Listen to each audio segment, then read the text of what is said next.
அனைவருக்கும் வினோத் பரமேயின் பணிவான வணக்கங்கள். பரமேகி வீச்சு வலை திருவண்ணாமலைக்கு நம்ம வந்து சொக்கநாதன் என்ற ஒரு ஐயாவுக்கு நம்ம வலை அனுப்பணும். அவர் வந்து வயது வந்து பார்த்தீங்கன்னாக்கா 60க்கு மேலே. அவருக்கு வந்து நம்ம ஒரு 4.75 கிலோவில் வலை கொடுத்தோம். அவரால் வந்து வீசுவது வந்து ரொம்ப சிரமமாக இருக்குது அப்படின்னு சொன்னாப்புல. ஸோ உடனே அவர் வந்து நம்மகிட்ட வலை வந்து எனக்கு கொஞ்சம் வெயிட் கம்மியாகும், ஒரு 3 கிலோ வர மாதிரி வெயிட்டும், எனக்கு வந்து ஹைட்லாம் வந்து ஓரளவுக்கு குறைச்சி கொடுங்க அப்படின்னு சொன்னாப்புல. ஸோ நம்ம வந்து வலை அவருக்கு மறுபடியும் ரெடி பண்ணியிருக்கோம். வலை வந்து பார்த்தீங்கன்னா கரெக்டாக 10 அடியில் இருக்கும். ஃபஸ்ட்டு பேட்ச் ரஃப்பு, 2வது பேட்ச் நைஸு, 3வது பேட்ச் நைஸ் போட்டு மீதி 2 பேட்ச் வந்து ரஃப்பு போட்டிருக்கோம்.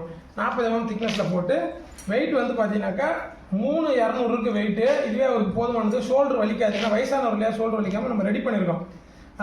இது அவர் பார்த்துட்டு இது எப்படி இருக்குன்றது அவர் சொல்கிறத நம்ம எதிர்பார்க்குறோம். ஏன்னா அவர் நம்ம நெருங்கிய உறவு முறையை கொண்டு வர மாதிரி நம்மகிட்ட பழக்கமாக்கிட்டாப்புல. நமக்கு மல்லாட்டெல்லாம் கொடுத்து அனுப்புனாரு, ரொம்ப மகிழ்ச்சி.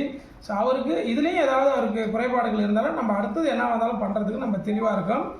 வலையை வந்து பார்த்திங்கன்னா கீழே மட்டும் தான் நம்ம ரெடிமேடு கயிறு போட்டிருக்கோம். ஏன்னா எல்லாத்துக்கும் முறுக்கயிறு வந்து நம்ம பண்ண முடியல. அதுவும் இல்லாமல் எல்லோரும் முறுக்கயிறு சிலவங்க லைக் பண்ணுறாங்க, சிலவங்க லைக் பண்ணல.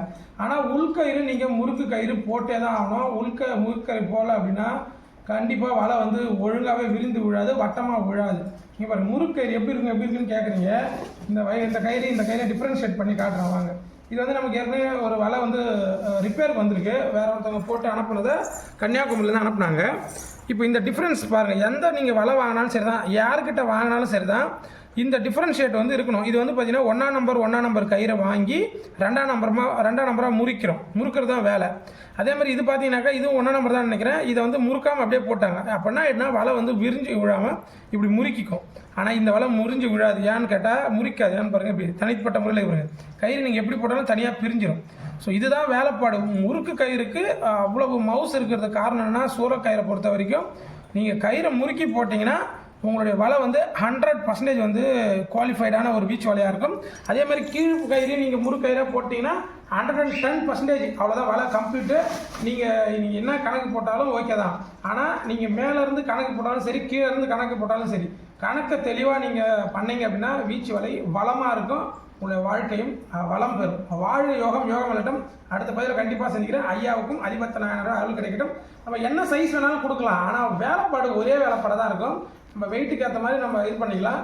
ரேட் நம்ம வந்து எல்லாரோட நம்ம வலை வந்து கம்மியாக தான் கொடுத்துட்ருக்கோம். நிறைய பேருக்கு தெரியும். இது எல்லாத்துக்குமே காரணமே நீங்கள் தான். ஏன்னா நம்ம ஒரு இடத்துல கம்மியாக அதிகமாக பொருள் வாங்கிட்டு இருந்தோம். அவங்களாம் நம்ம கடனாக கொடுத்தாங்க. அதுக்கப்புறம் நம்ம மொத்தமாக பொருள் எடுக்கிறதுனால நம்ம ஒரு அளவுக்கு கொஞ்சம் கம்மி பண்ணி கொடுக்கலாம். வாங்குறவங்க எல்லாருமே வளமாக இருக்கணுன்றதை அதிபத்த நாயனார்கிட்ட கேட்டுக்கிறேன். ஸோ அடுத்த பதிவில் கண்டிப்பாக சந்திப்போம். நன்றி.